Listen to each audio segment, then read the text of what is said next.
2002. It is 2 o'clock in the morning, the end of September, and I am 15 years old, and I'm sleeping in my bed. Everybody's asleep in the house, and my alarm goes off at 2 o'clock in the morning. And I quickly shut it off to make sure that no one hears that it's going off. And I crawl out of my bed. I'm tired, but I'm going to get up in the middle of the night like I have been every night for quite a while. Open the door to my bedroom and walk outside. Check to make sure all the kids are asleep in their room, because sometimes people like to sleep out in the hallway or out in the living room. And my heart's pounding because I'm living a double life. And I know that I am. But I've made that decision, and I'm in bondage to it. So I walk out of my room, and I go and I listen at the door to my parents' bedroom, and I don't hear anything. So I think, they're asleep. Good news. I turn around and I walk, tiptoe all the way through the house to the basement through Nathan's bedroom, where there is an exit to go outside the house. I go out of the house, and I go back around to the front of the house to my dad's car, where he keeps his cell phone. And I very quietly open the car door, and I pause to make sure that no one stirs inside the house. I get the cell phone out, I close the car door, and I breathe a sigh of relief, because it doesn't look like anyone's woke up in the house. So I take the cell phone, and I go down to the garage. Our garage is detached from our house, and I pull out of my pocket a list of phone numbers, calling card numbers, numbers from hotels and different businesses around the country and different states. And I scan through and find the one I'm looking for that night, and I place a call. And I wait to see if anybody answers. And then I hear a familiar voice that both brings my heart rest and excitement and terror all at the same time. Now I want to fast forward a month to October 19th of that same year, when I was getting ready to go on a family trip to Tulsa with some people from our church, my parents. We were going to Word Explosion, just another family trip.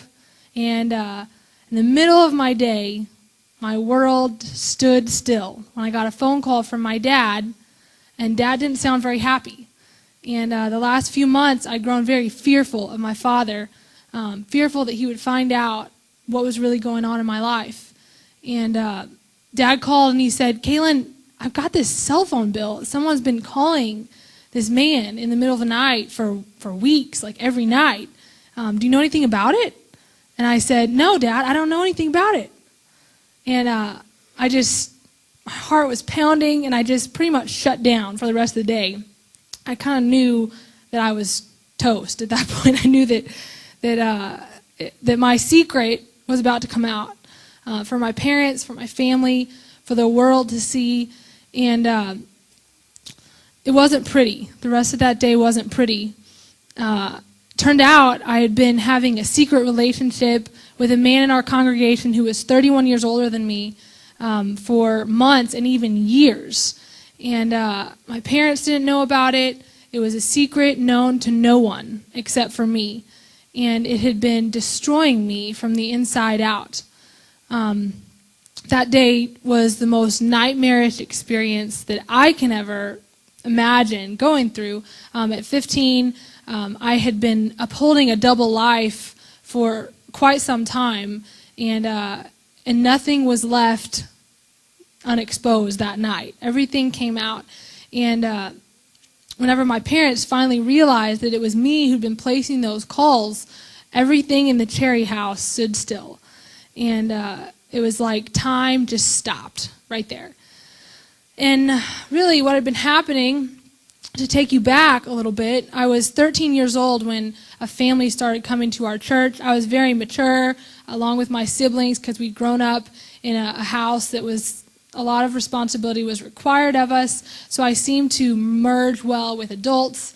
And there had been a family who started attending our church when I was 13. and consisted of a couple and a son. And the man who was the older man began seeking me out when I was very young. When I was about 13, he would give me special attention, and I really didn't think anything of it. I was pretty naive, and I just thought they were nice people. And but his attention went from casual attention to specific attention to me, my body, how I look, what kind of talents I have. And I didn't recognize the danger that it was until I was already sucked in, because that's how sexual grooming works from an adult to a child. And that's not really any different than how so many of the devil's traps work. They're blinding, they're deceptive, and I didn't see the danger that I was in. So that had been going on and off from the time I was 13 to the time I was 15. And then right around the time I turned 15, it really got a lot worse in that this man was asking me to call him, and he began talking to me sexually, and I was really sexually abusing me at that time. Though he didn't abuse me physically, it was by the phone and the internet, by talking to me. And I didn't recognize what was happening to me. I was naive. I was 15, and my processor was not able to realize what was happening. All I knew was, I liked the attention that I was getting, but now it had turned sour, and I didn't know how to get out of it. And so that night that I described to you in September was one of many, many, many nights that the same thing happened over and over and over again. Before October 19th, whenever my parents found out what was going on, and my secret was exposed. And, that seems like, well, the secret was exposed, so you must have gotten free then, and everything was okay. But unfortunately, the damage that had been done to my life and to my heart and to my mind was only just surfacing. I didn't even realize what had been done. My parents didn't realize the damage of it. And I became a different person right before my parents' eyes. When they discovered what had been going on, I became angry, rebellious, confused teenager who had no hope for living. Just to paint you a picture, that night, I remember being in my parents' bedroom in a pile, just in a fetal position, on the floor, by their door, just crying and screaming. And I was in a state of shock. I was in a state of denial.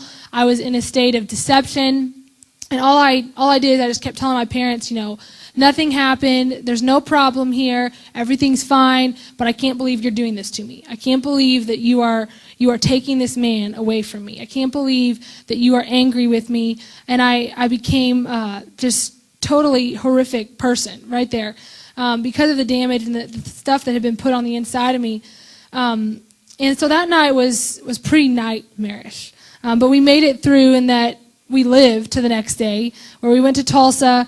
And I think that my parents seemed to think that maybe if they could just talk to me a few times, that everything would be okay, because they didn't have any idea the depth of the damage that had been done to my heart based on this man's words to me and the continuation of this sexual abuse that had happened to me.